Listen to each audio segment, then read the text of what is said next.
Let's ask the baller. Longtime Fast Money friend Brian Kelly is back in the house. Can't get enough. Can't get enough of him either. Brian, welcome back. Thank you.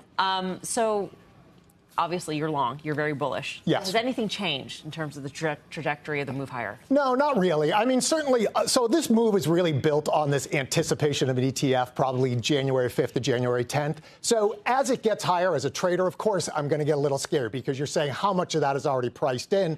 We're getting pretty close to that. But in terms of the longer-term trajectory for Bitcoin, I think you just have to think of it as we're in this, let's call it 1 to 2 year bull market period. We'll have these pullbacks. Even in 17, when we had a massive run, we had months that it was down 30, 40%. So you just have to keep that in mind. So January 5th to 10th, it seems like it's all downside. It's like you have the sell the news or the disappointment. So how do you position into that? I mean, I think you're long going into it, and then you start layering out of it as you get towards the end of the year. So let's call it over the next week or so. At least that's the strategy we're going to employ. Okay, and then the reaction, in sympathy from the other coin. I mean, will there be a sympathy move too? Yeah, so generally what we've seen in bull markets is about a month after Bitcoin moves, it starts to go to the altcoins. So we saw Ethereum break out last night, and then Solana, and then it starts to go down the list. And so that's what I would anticipate, let's call it January or so.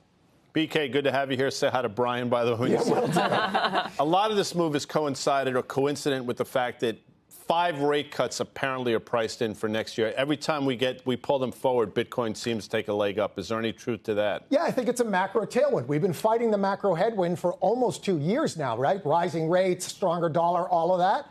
The Fed's probably done. Europe has got a real problem on their hands. China's got a massive problem on their hands. And Japan is unlikely to tighten. So when I look at global liquidity, I think, yeah, sure, gold, Bitcoin, both of them are going to do well in this environment. So, question about the halving. I've heard it called the halvening or the halving, but either one. We're getting to that in April, I think, right? Yep. And that's been a bullish thing before. I sort of wonder, is it the same thing, though? Is that already getting priced in, or is there something technical that actually happens that would make it be priced in closer to the event? So, so what we've seen historically is that the 12 to 16 months after a halvening is the best performance of Bitcoin. So that's what everybody's thinking about. This time might be different because the price of Bitcoin's higher. We now only have, I think it's 900 Bitcoin a day that come out, so that gets cut in half.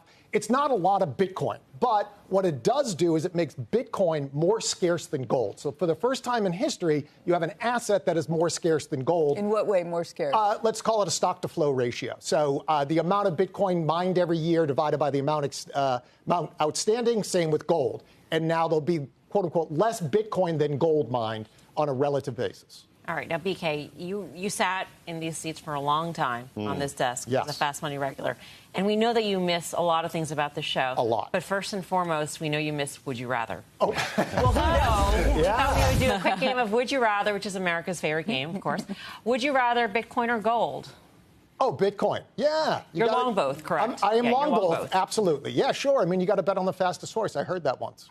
Next up, Japan or America? So DXJ, which you own, versus S&P 500. Yeah. Would you rather? That's a great one. I think Japan. It's a little bit cheaper earlier in the cycle for them. They've raised wages, which haven't come quite through the economy yet. So I think Japan is a little bit better. All right. And here's the last one. Dan or Guy? What? Wow. Can't I have a scoop of both? With a little Karen on top, yes, absolutely. Anything for you, BK. Thank you. Great to see you. Thank you. Good to be here.